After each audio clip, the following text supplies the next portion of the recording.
안녕하세요. 백업 부동산 스토리의 미네입니다. 자, 오늘 같은 경우에는 그 다음번 부동산 정책 예고가 되어 있는데요. 자, 부동산 정책 정말 많이 나왔습니다. 자, 그랬을 때 나왔을 때마다 자, 이유가 있겠죠. 배경이 있다 그러면 바로 부동산 가격이 상승을 했기 때문에 그렇거든요. 자, 그랬을 때 요번에도 이 6.17 대책 나온 지 얼마 안 됐지만 일단 부동산 가격을 잡기 위해서 이 추가 대책이 나온다고 하는데 그 중에서도 좀 집중되고 있고 이슈가 되는 부분이 바로 세금과 관련된 부분인 것 같아요.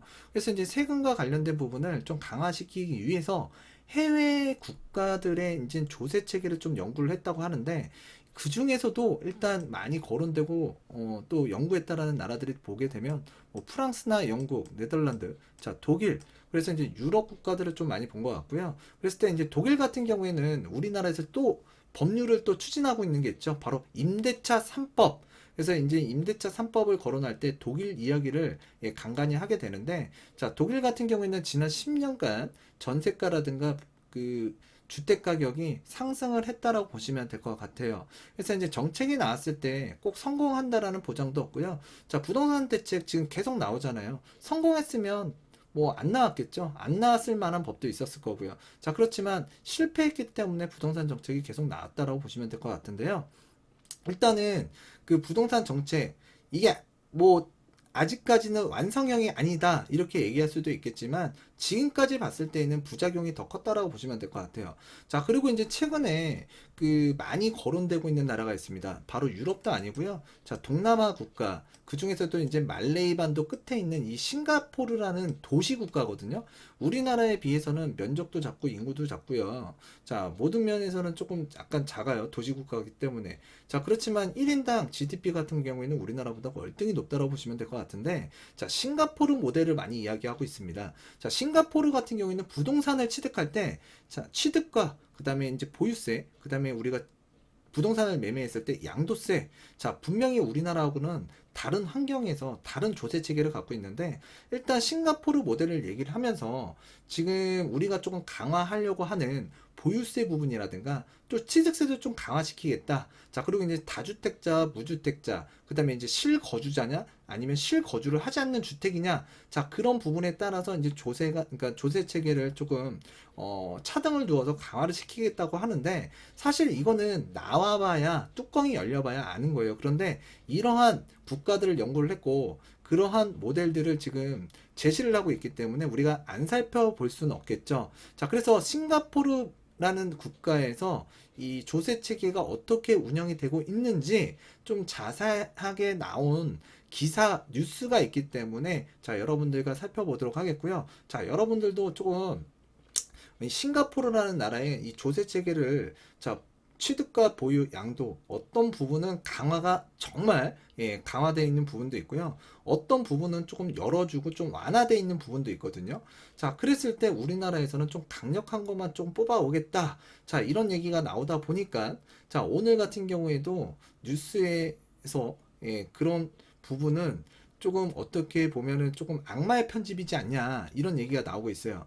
자, 그래서 이제 뉴스 한번 살펴보게 되면 지금 해외 청구에 따른 정보 사례 발췌는 악마의 편집이다. 자, 조세 체계가 달라 동일한 비교도 힘든데 끼워 맞추기식 사례가 이제 찾아서 논란이 되고 있다. 그래서 이제 국토연구원에서 그 국토정책 브리프, 그러니까 브리프를 통해서 해외 부동산 대책을 이제 소개를 했고요. 자, 미국, 영국, 프랑스, 싱가포르, 스웨덴, 네덜란드 등 각국의 부동산 관련 세제를 조사를 했대요. 자, 그래서 이제 김현미 국토부 장관은 이 자료를 토대로 해서 해외 사례를 보면 재산세, 그리고 이제 다주택자와 실거주자에 따라서 세율을 차등하는 나라가 있다고 했다. 자, 시장에서는 재산세 강화를 시사한 것으로 이제 받아들이고 있고 취득세도 해외 사례를 참고해서 높일 것이라는 관측이 나왔다. 자, 그래서 이제 그 나라 대표적인 나라 이야기를 많이 한 게 바로 싱가포르인 것 같아요. 그래서 이제 싱가포르 같은 경우에 일단 우리가 조세책이 어떻게 되는지 한번 살펴보도록 하겠고요. 지금 최근에 이 규제가 나온 배경에 대해서 한번 간략하게 한번 살펴보고 갈게요.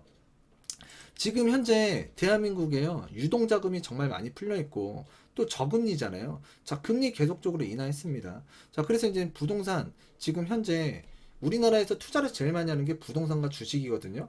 자, 일단은 물가 상승률보다 낮은 저금리. 그러니까 쉽게 얘기해서 내가 뭐 5억이 있어요. 근데 이 5억이라는 자금을 은행에다 넣었을 때 물가 상승 그 이자분이 그 이자라는 게 물가 상승률보다 낮다 보니까 사실 저축은 했는데 저축한 그러니까 저축을 한 그 느낌만 갖는 것 뿐이지 실제적으로는 실질 가치는 내 자산은 사실 마이너스로 가고 있다고 보시면 될 것 같아요. 그래서 이제 이 마이너스가 되고 있는 자본을 탈출하려고 이제 부동산, 주식에 투자를 많이 하는데 이 대표적으로 좋아하는 거예요, 우리나라에서. 그래서 이제 그 중에서도 조금 더 사람들이 주식보다는 그래도 부동산이 좀 안전하더라. 그래서 이제 부동산으로 사람들이 많이 몰린 거예요. 몰리다 보니까 어떻게 되죠? 부동산이라는 건 가격이 올라간 거예요. 자, 그렇게 올라가는데 이게 점차적으로 과열이 되다 보니까 과열이 될 때마다 좀 그 열을 식혀주기 위해서 부동산 정책이 나왔고요. 근데 부동산 정책이 나올 때마다 그 정책을 뚫어버리고 가격이 계속 올라갔다는 얘기예요. 자, 그러다 보니까 지금 뭐 22번, 그러니까 21번째 규제까지 나왔다고 보시면 되고요. 그리고 이제 이런 풍부한 유동성 자금을 바탕으로 또 저금리 기조를 바탕으로 사람의 이제 투자 인식들이 많이 달라졌고요. 자, 그래서 이제 부동산 가격이 올라갔습니다. 자, 그래서 이제 문재인 정부 3년 동안 서울 집값 52% 올랐다. 자, 그래서 이제 경희 실천 시민연합 그래서 경실련이라고 그러죠. 그래서 이제 52%가 올랐다. 그래서 이제 서울 집값 되게 많이 올라갔다. 근데 국토부라든가 한국감정원에서 발표한 자료 보게 되면 14점 몇 프로 정도 올라갔다고 해요. 자, 그랬을 때 여러분들이 생각하시기에 자, 서울의 집값 14%대가 올라간 게 맞을까요? 아니면은 52%가 올라간 게 맞을 것 같으세요? 제가 봤을 때에는 좀 경실련에서 발표한 자료가 맞는 것 같고요. 좀 그쪽에다가 무게를 실어주고 싶어요. 제가 봐도 서울의 주택가격 뭐 10%대가 그러니까 뭐 15%대가 올라간 게 아니라 제가 봐도 한 50% 이상 올라갔다고 보여지거든요. 자, 그래서 이제 뭐 지역마다 차이는 있겠지만 서울의 주택가격 상승률을 이야기를 하는 거예요. 경실련에선. 그래서 이렇게 부동산 가격이 많이 올라가다 보니까 대책이 수많은 대책이 나왔다고 보시면 될 것 같고요. 자, 그러다 보니까 최근에 이제 민심이 뿔이 난 거예요. 민심이 막 열이 받은 거예요. 자, 그러다 보니까 이제 이 정치를 하시는 분들, 또 국가에서 이제 녹을 먹는 분들, 굉장히 민감해질 수밖에 없죠. 자, 그래서 이제 김현미 국토부 장관, 자, 얼마 전에 청와대를 들어갔다 나왔습니다. 자, 그래서 이제 크게 네 가지 방안이 있었는데, 자, 그 중에서도 일단 이 주택가격 누르기 위한 방안을 강구를 많이 한 것 같고요. 그래서 지금 다음번 규제 대책에서는 일단 공급에 관한 사항, 일단 이 부분이 좀 나올 것 같고요. 무주택자, 그 다음에 이제 실수요, 그 다음에 청년, 신혼부부를 위한 공급을 좀 늘리겠다. 자, 그런 방안도 실렸고, 그와 더불어서 세금을 조금 무겁게 매기겠다라는 내용들이 많이 나오고 있는 것 같아요. 자, 그래서 이제 그 지지율 하락에 서둘러 진화를 하고 있다. 최근에 이제 부동산 민심이 굉장히 안 좋아졌기 때문에 그 지지율과 좀 연관성이 있는 거 아니냐. 최근에 지지율이 좀 떨어졌잖아요. 자, 그래서 이제 그 대책이 지금 서둘러서 급히 나올 것 같은데 또 급하게 내다 보면은 항상 뭔가 부작용이라는 걸 생각해야 되는데 그걸 놓치고 있는 부분도 굉장히 큰 것 같아요. 자, 그래서 이제 정책이라는 게 나올 때 미리 그 실무 영역에서 지금 담당하는 그 공무원들이 숙지를 하고 대응을 해야 되는데 그 대응할 수 있는 시간이 굉장히 발표되고 나서 그 대응이 되는 데까지 또는 답변을 그러니까 해줄 수 있는 그 부분까지 시간이 또 오래 걸리는 상황도 되게 많아요. 그래서 굉장히 답답한 상황들이 연계가 되고 있는데 지금 현재 그런 것 같습니다. 자, 그리고 이제 지금 현재 GDP까지 웃돈다. 그래서 이제 부동산 금융 2100조가 돌파했다. 그래서 시중에는 정말 많은 자금이 지금 돌아다니고 있다라고 보시면 될 것 같아요. 그래서 이제 한국은행에서 2020년 하반기 금융안전보고서에 따르면 올 3월 말 부동산 금융은 2105조 3천억 원으로 작년 3월 말 대비 자 8.7% 정도 늘었다라고 보시면 될 것 같아요. 그래서 지금 부동산 금융 2100조를 돌파했다. 자, 큰 자금이 지금 돌아다니고 있다고 보시면 될 것 같고요. 자, 그랬을 때 오늘 이제 메인 하이라이트죠. 그래서 이제 그 싱가포르 모델을 이야기를 많이 하고 있는데, 자, 거기에는 양도세, 종부세가 없는데 필요한 것만 빼다 쓴 여권. 그래서 이제 싱가포르 모델론에 대해서 지금 이야기를 하고 있습니다. 그랬을 때 이제 이 싱가포르라는 나라는 그 강화된 부분도 있고 좀 이렇게 좀 약하게 조금 주택을 매도했을 때 조금 완화된 규제도 분명히 있거든요. 자, 그 내용에 대해서 한번 살펴보도록 하겠습니다.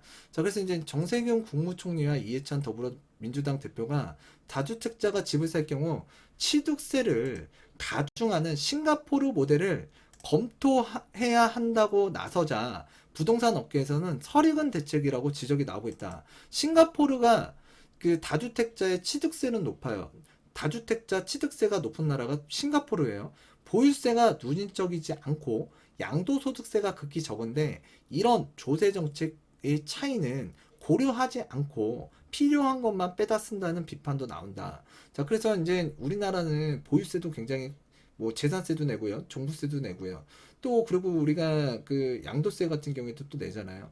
그다음에 지금 우리나라에서 내고 있는 주택을 취득할 때에도 뭐 취득세 내고 있고요.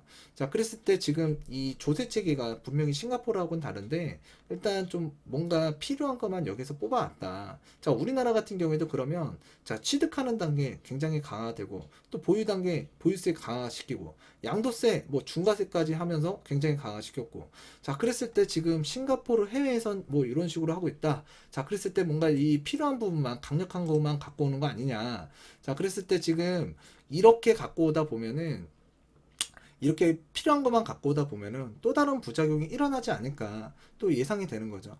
자, 그래서 이제 8월 그 8일 정계에 따르면 이해찬 대표 최근 민주당 비공개 최고위원회에서 무주택자와 유주택자 간 취득세율의 차등을 두는 싱가포르 모델 검토하라고 주문했고 현행 그 최고 4%인 그 취득세율을 다주택자에게는 12%까지 부과해야 된다는 주장.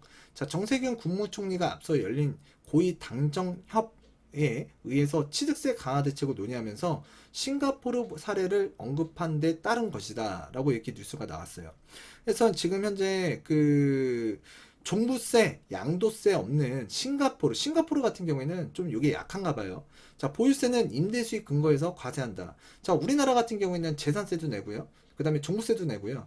또 여기에서 이제 우리가 월세 임대소득이 발생이 되거나 또는 3주택자 같은 경우에는 전세를 놓더라도 우리가 또 소득세까지 내야 돼요. 자, 그랬을 때 세금을 내는 분야가 되게 많은데 싱가포르 같은 경우에는 좀 다른가 봐요.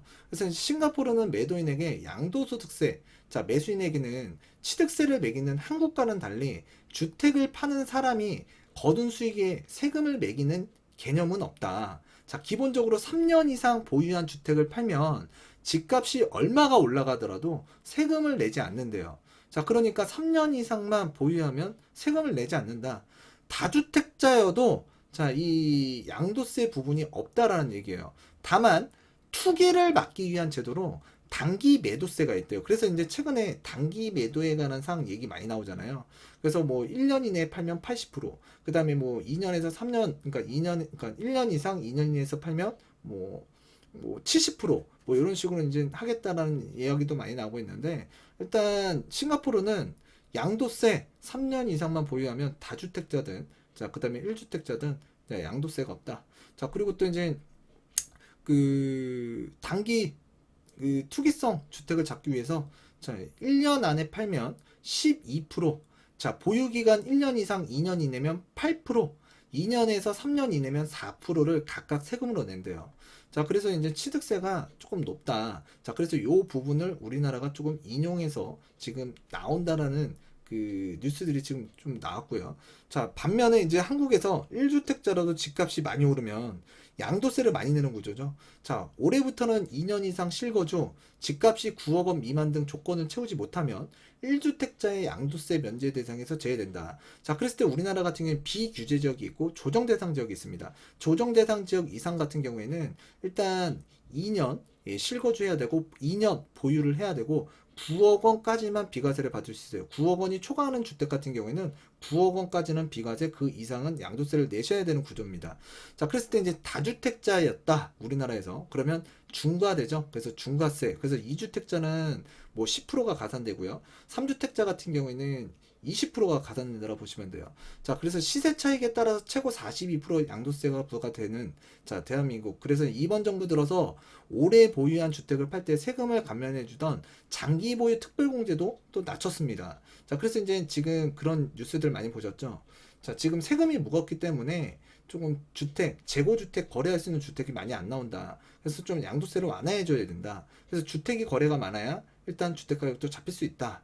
자, 왜 그러냐면 시장에 지금 거래가 안 되는 건 아닌데 지금 거래가 될 수 있는 물건들이 별로 없다 보니까 몇 건 거래 안 됐는데 그게 자꾸만 그 기준으로 놓고 보고 그 이상 호가를 계속 올라가기 때문에 집값이 또 올라가는 측면도 있다. 자, 그 이야기도 분명히 맞는 얘기예요. 자, 그래서 이제 싱가포르 다시 한번 돌아가면요. 보유세 부과하는, 요번엔 보유세예요. 보유세를 부과하는 방식도 한국과 다르다. 해당 주택의 월 임대 수익을 계산한 임대의 가치와 실거주 여부에 따라서 세율이 달라지는 싱가포르고요. 자, 본인이 거주하는 집의 예상 임대 수익이 연 800 싱가포르 달러, 그러니까 우리나라 돈으로 약 700만 원 이하면 재산세율이 무려 0%예요. 제로라고 보시면 돼요. 그래서 재산세가 없다. 자, 높은 임대료를 받을 수 있는 좋은 주택이라면 실거주 주택이라고 이라도 최고 16% 재산세가 부과가 된대요. 그래서 지금 이렇게 보유세가 조금 재산세를 안 내는 주택도 있고 또 이제 높은 임대료를 받을 수 있는 주택은 상대적으로 조금 재산세를 조금 더 최고 구간 16%까지 이제 부과된다. 자, 본인이 살지 않는 집은 임대료 수준에 따라서 연 임대료의 10에서 20%를 재산세로 부과한대요. 자, 한국의 종합부동산세처럼 집이 여러 채 있다고 중과되지는 않는다. 자, 우리나라 같은 경우에는 재산세, 종부세 있고요. 또 이제 우리나라 같은 경우에 임대소득이 또 발생이 되면 그 또 임대소득세도 내야 되잖아요. 그래서 우리나라가 더 무거워요. 예, 한국에서 공시가격을 산정해 재산세율을 차등 부과하기 때문에 집을 갖고 있으면 1주택 실거주자라도 자, 무조건 보유세를 내는 구조잖아요. 자, 근데 싱가포르 같은 경우에는 어떻죠? 지금 현재 본인이 거주하는 실거주하는 집 같은 경우에는 자, 700만 원 이하면 그러니까 예상 임대 수익이 700만 원 이하면 재산세율이 0%라고 했어요. 근데 우리나라는 실거주, 1주택 실거주자도 보유세를 내는 구조죠. 자, 그리고 이제 주택 수가 많으면 공시가격에 따라서 재산세율도 우리나라 높아지고요. 임대소득에 대한 과세까지 강화되고 있고요. 요번에도 이제 2주택 이상 보유하면 재산세, 자, 임대소득세를 모두 내야 되는 상황으로 이제 많이 바뀔 것 같아요. 좀 강화가 된다고 보시면 될 것 같아요. 자, 그래서 이제 외국 된다고 보시면 될 것 같고요. 자, 그리고 이제 외국인 법인에게는 고율 중과에도 무주택자 취득세는 0%다. 그래서 무주택자가 주택을 취득할 때에는 일단 싱가포르 같은 경우에 인지세는 단순히 다주택자라고 자, 높은 세율을 적용하는 게 아니다. 국적과 개인인지 법인인지 반영하는데 싱가포르 국적인 무주택자가 주택을 살 때에는 그 부과되는 인지세율은 0%고요. 싱가포르 국적 유주택자의 인지세율은 자, 7에서 10%다. 반면 외국인 법인의 인지세율은 이제 15% 단일 세율이라고 보시면 될 것 같아요. 그래서 이제 다주택자에게 취득세가 추가된다는 개념은 맞는데, 자, 싱가포르 국적인 2주택자는 12%, 자, 3주택자는 15%, 외국인과 법인은 주택 보유수와 무관하게 단일세율 15%를 매긴다고 보시면 되고, 외국인은 20%, 일반 법인과 부동산 개발 법인에는 각각 25%와 30%를 중과한다라고 합니다. 자, 그랬을 때 한국은 취득세율이 집값, 주택면적, 보유주택 수에 따라서 1에서 4%고요. 자, 집을 사는 사람도 무주택자여도 누구나 취득세를 내야 됩니다. 자, 우리나라는 취득세, 무주택자라도 1주택, 생애 최초 주택을 취득하더라도 취득세를 내야 되고요. 자, CCU를 지원하기 위한 정책으로 2019년부터 한시적으로 신혼부부에게 취득세를 감면해주는 제도가 있긴 하지만 요건이 까다롭다. 예, 요건 여러분들 살펴보시면 좀 까다롭긴 해요. 자, 정부는 부부 합산 소득이 7천만 원 이하인 가구, 생애 최초로 전용 면적 60제곱미터 이하, 매매가 수도권 기준 4억 원, 지방 3억 원 이하 주택을 살 때 취득세를 50% 깎아준다. 자, 그랬을 때 이러한 내용에 부합하는 내가 서울에 주택을 사고 싶은데 이러한 내용에 다 부합하기에는 쉽지만은 않다는 얘기예요. 자, 한국감정원에 따르면 올 6월 기준 서울에서 거래된 아파트 매매 가격 중간값인 중위 가격은 8억 3,541만 원. 자, 수도권 아파트 중위 매매 가격도 5억 1,525만 원이기 때문에 사실상 이 취득세 아예 안 나는 것도 아니고 감면받기가 굉장히 어려워졌다는 얘기예요. 주택 가격이 높기 때문에 그렇죠. 그래서 지금 그 싱가포르 국립대 도시계획과 그 이관옥 교수님께서 이제 자산은 팔지 않으면 실제로 생기는 이익이 없는데 한국에서는 공시가격에 따라서 재산세를 부과해 실제 수익이 없음에도 세금을 내고 종합부동산세라는 유례 없는 제도까지 운영하고 있다. 싱가포르에서는 해당 주택에 거주하지 않고 임대를 했을 때 생기는 수익에 대해서 과세하는 구조이고 다주택자라도 본인이 거주하는 주택에 대해서는 낮은 재산세율을 적용한다라고 합니다. 자, 이 교수는 그 싱가포르 주택 거래세는 파는 사람의 부담은 적고 매수자가 그러니까 취득세를 부담하는 매수자가 부담하는 구조지만 한국 같은 경우에는 매도자도 내고 매수자도 모두 부담하는 방향이기 때문에 발상의 전환도 좀 필요하다고 본다라고 이렇게 지금 좀 첨언을 하셨어요. 자, 그랬을 때 이제 그 민주당에서 이제 다주택자의 종합부동산세율, 양도소득세율을 높이는 법안과 정부가 전월세 시장 안정을 위해서 추진하는 임대사업자 제도의 세제 혜택을 전면 폐지하는 법안 등도 논의 중이고 발의한 상태죠. 자, 그리고 이제 반면 무주택자나 신혼부부, 생애 최초 주택, 구입자 등을 위한 세제 혜택이나 대출 지원 대책은 구체적인 언급이 없는 상황이다. 자, 그런데 요번에 이런 내용도 좀 뭔가 좀 이야기를 하신 것 같고요. 그래서 이런 부분을 조금 보완하는 대책도 요번에는 좀 나오지 않을까라고 판단이 됩니다. 자, 그랬을 때 여러분들께서 지금 대한민국 부동산 시장 굉장히 가격이 많이 올라오면서 위태위태해 보이고요. 부동산 가격 지금 계속 올라왔기 때문에 규제는 끝없이 나왔는데 만약에 요번에 취득세라든가 또는 재산세 부분 굉장히 이제 강화를 시킨다 그러면 일단 또 그리고 또 이제 단기적으로 양도세도 그 투기적 수요를 잠재우기 위해서 강화를 시킨다 그러면 굉장히 무겁다고 보시면 될 것 같고요. 특히나 이제 고가 주택을 갖고 계신 분들이 굉장히 좀 위태로운 시장이 되지 않을까라고 판단이 됩니다. 근데 제가 여기서 한마디 말씀드리면 또 생각했던 내용, 또 시장에서 예측했던 내용보다 조금 딜딜하게 나왔다. 그러면 부동산 시장은 다시금 굴러간다라고 생각이 됩니다. 자, 그래서 요번에 나오는 정책이 굉장히 부동산 가격을 뭐 지금 현행에서 유지냐, 하락이냐, 또는 조정이냐, 또는 상승이냐, 굉장히 그 갈림길이 될 것 같고요. 일단은 싱가포르 모델에 대해서 이야기를 많이 하고 있기 때문에 자, 한번 살펴봤고요. 좀 기사가 잘 나온 것 같아요. 그래서 우리나라하고는 다르게 일단 취득세, 보유세, 양도세, 그 다음에 실거주 목적의 주택이냐, 아니면 다주택자냐, 무주택자냐. 자, 이러한 그 기준에 따라서 굉장히 차등을 해서 적용을 하고 있는데, 일단 강화시킨 건 강화시켰고, 완화시킨 건 완화시켰어요. 근데 우리나라는 지금 취득부터 양도 단계까지 너무 무겁게만 가는데, 사실 이게 정책적으로 맞느냐 이거예요. 그래서 지금 만약에 싱가포르 모델을 적용한다 그러면 시장에선 얘기하는 건 그거죠. 이제 그 전문가나 이렇게 이제 뉴스에 실리는 내용들 보게 되면 그러면 싱가포르 모델이나 외국의 사례 이렇게 살펴봤다 그러면 조금 거기에서 굉장히 무겁게 가는 부분만 볼 게 아니라 자, 우리나라에서도 뭔가는 완화시키고 완화시켜야 되지 않냐.